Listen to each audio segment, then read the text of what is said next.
Welcome to the Serbian Activator. Lekcija prva.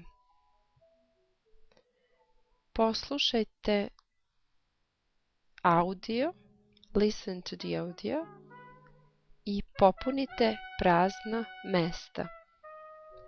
Ime znači name, prezime znači surname, godište znači age, gde živi znači where she lives, gde radi znači where she works.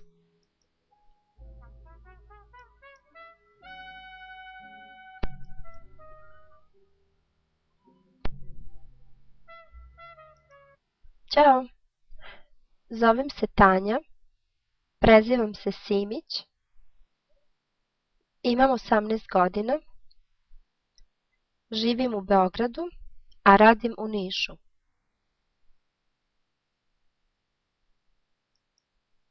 Ok. Znači ona se zove Tanja, bravo. Ona se preziva Simić, bravo. Ovdje nam fali Ć, Simić.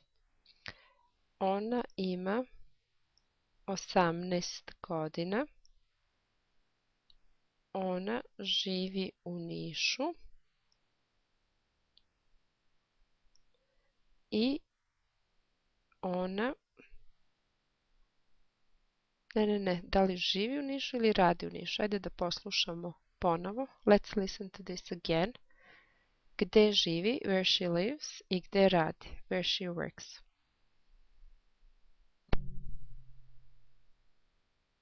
Ćao, zovem se Tanja, prezivam se Simić, imam 18 godina, živim u Beogradu, a radim u Nišu. Ok, znači ona živi u Beogradu, a radi u Nišu. Da. Dobro. Da li možeš da kažeš ove rečenice o sebi? Can you try to say the same sentences about yourself? Zovem se, prezivam se, imam bla bla godina, živim u, radim u. Let's see which questions are used for which answer. Znači, zovem se Tanja. Koje je pitanje? Ovdje možemo vidjeti pitanja. Gde živiš? Where do you live? Koliko imaš godina? How old are you? Kako se prezivaš? What's your surname? Kako se zoveš?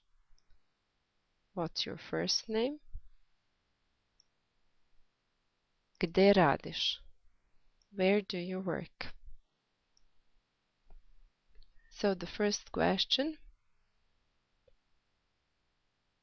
Kako se zoveš? Bravo. Prezivam se Simić. Kako se prezivaš? Bravo. Imam 18 godina. Koliko imaš godina? Bravo. Živim u Beogradu.